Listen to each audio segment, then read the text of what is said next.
So I just got myself a gaming laptop. It is the Razer Blade 14. Now the question is, would a gaming laptop be able to excel at productivity? Come with me and let's find out.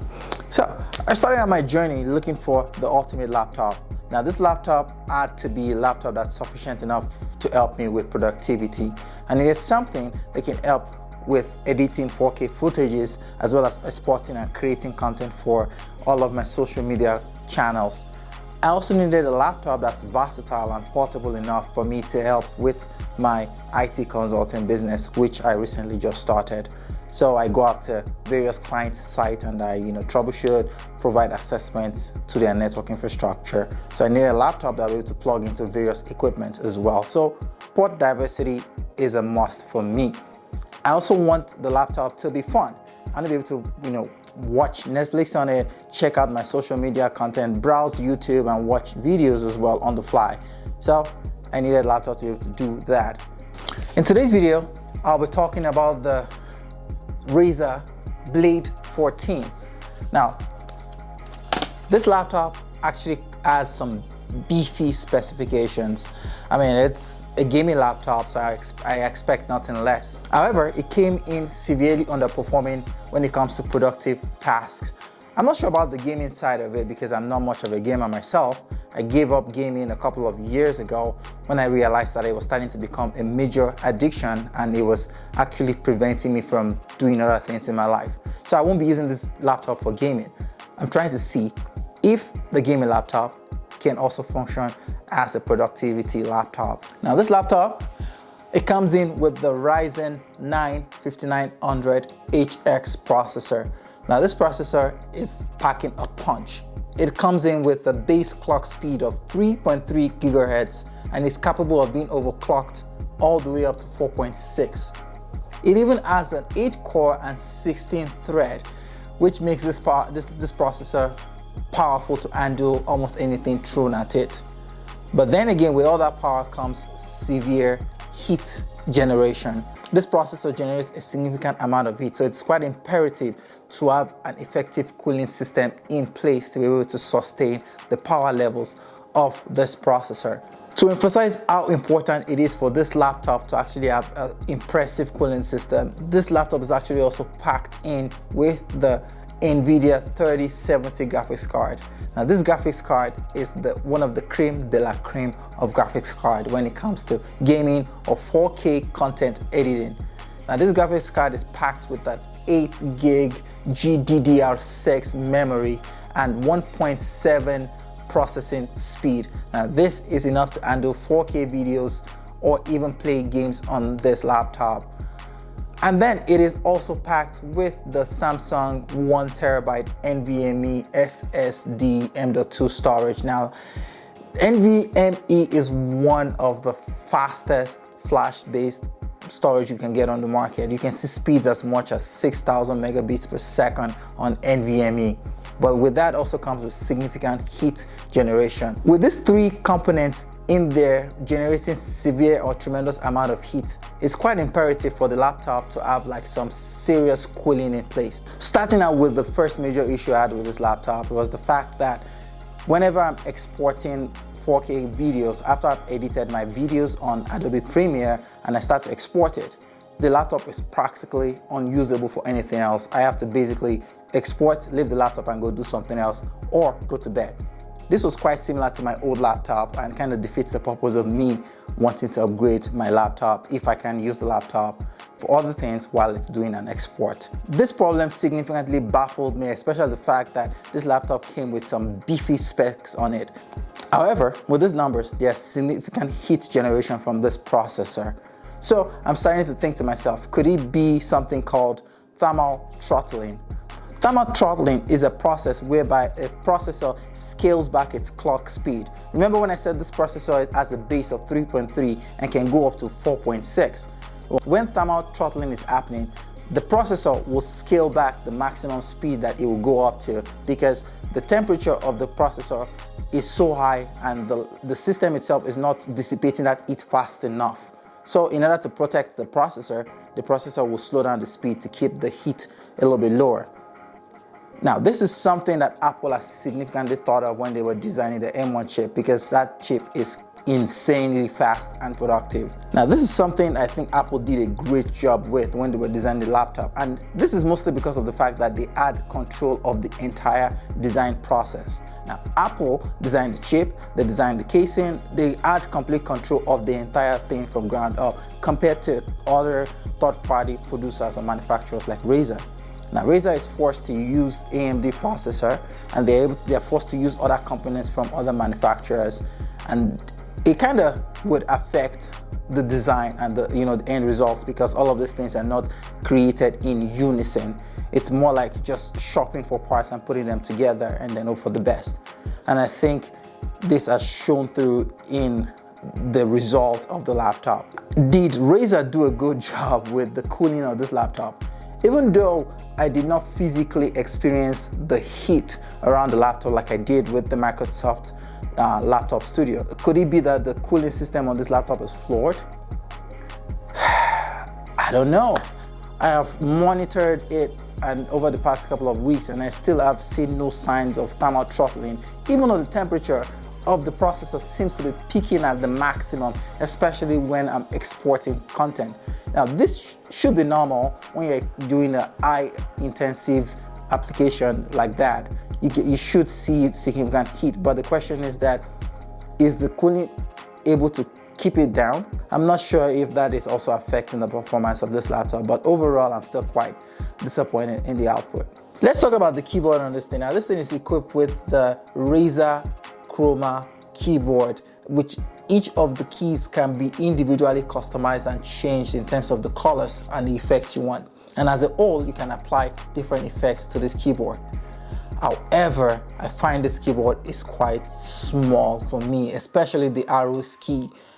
I like to think I don't have massive fingers, but neither are they small. I like to think they're medium kind of, but I struggle with actually using them with the arrow keys. I am someone that when I type, I'm able to type without actually looking at the keyboard.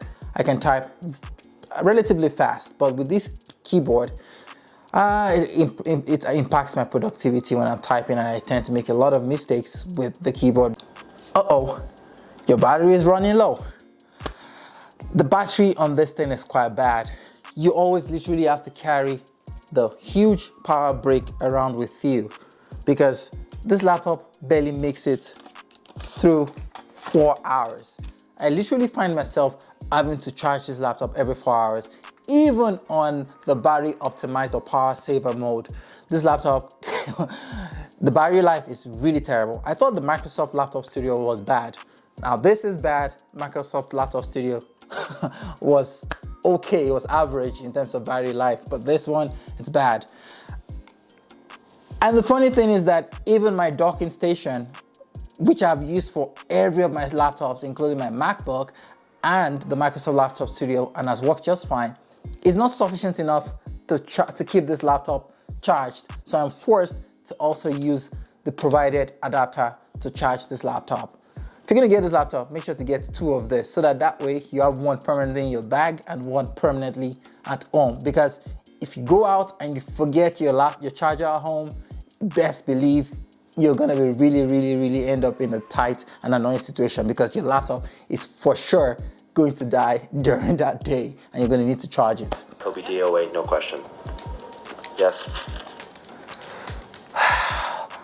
Watching content on this laptop is really horrible, especially considering the fact that I'm coming from laptops that have OLED display. Coming from the last 2 laptops, the Microsoft Laptop Studio had the OLED 4K display, which is fantastic for watching YouTube videos or Netflix on it.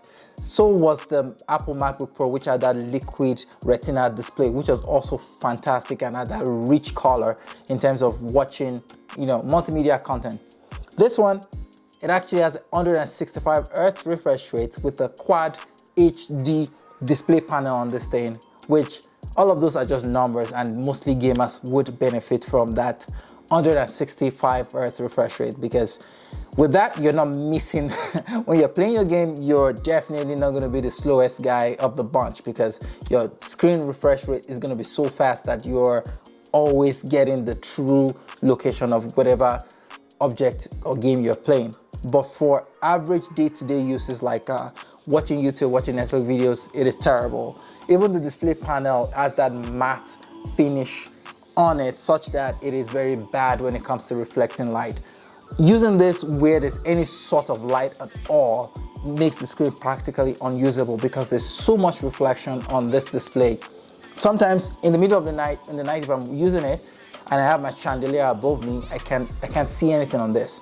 In the daytime where I have the sunlight, I can't see anything either. So it's like, when am I able to use it? I can only use it in the dark room when there's no light. It's like, kind of defeats the purpose of it. So it kind of fails woefully in that department. Moving on to the port options on this laptop. This laptop is actually equipped with USB 3 port. Now I really do appreciate the fact that the laptop comes with that because it has been quite instrumental and helpful in some of the tasks that I've had to accomplish recently. For example, I had to create a Windows 11 image for a computer I was rebuilding. So it was nice to be able to actually just plug my USB drive into the computer, create the bootable image disk, and then plug it out and move it on to the next desktop computer I was rebuilding.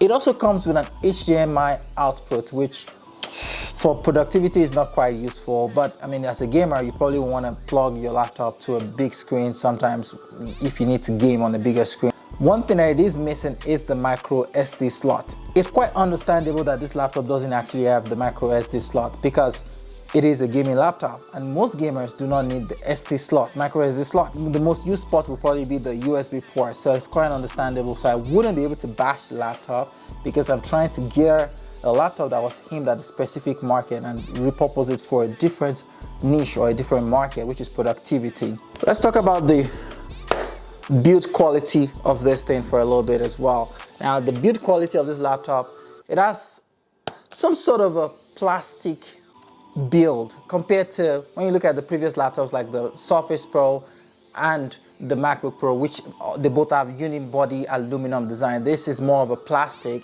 which is less durable, and yeah, it leaves a lot of fingerprints on it. I mean, you hold it for a second, you can already see all the fingerprints all over it. Right from the day I was taking it out of the box, you can severely see it started to get stained right away. And it's this kind of thing, if you're someone that's a clean freak like me and you don't like to see fingerprints and stuff, this laptop will drive you nuts. It attracts so much dust, so much fingerprint, and it is pretty much impossible to keep this laptop clean. My overall thought about this laptop, I don't think it is a very good laptop when it comes to productivity. So if you want a laptop that you want to use to get work done, this laptop, in my opinion, is definitely not cut out for that thing. But if you're a gamer, I'm guessing this might, in fact, even as a gamer, I don't really see myself, I wouldn't buy this laptop to game. But then again, Razer has released a new version of this laptop. They have the Razer Blade 15 laptop, and this laptop comes with the new Ryzen 9 6900 processor. So maybe in this laptop, they might actually have been able to fix a lot of the downside on this laptop, and it'll be quite interesting to see this new laptop. But for now, I'm gonna call this laptop a bust, and my search continues. I have a new laptop in mind that I think just might do it. We never know. But if you stay tuned on the channel, I'll let you guys know when that new laptop comes in. Thank you guys for joining me today on this video. If you do find this video helpful, or you have helpful tips to help improve the channel, please do leave it down in the comment section below. I'm really super excited. I'm always happy to hear from you guys out there, and I'll catch you guys in the next video. Take it easy and stay safe.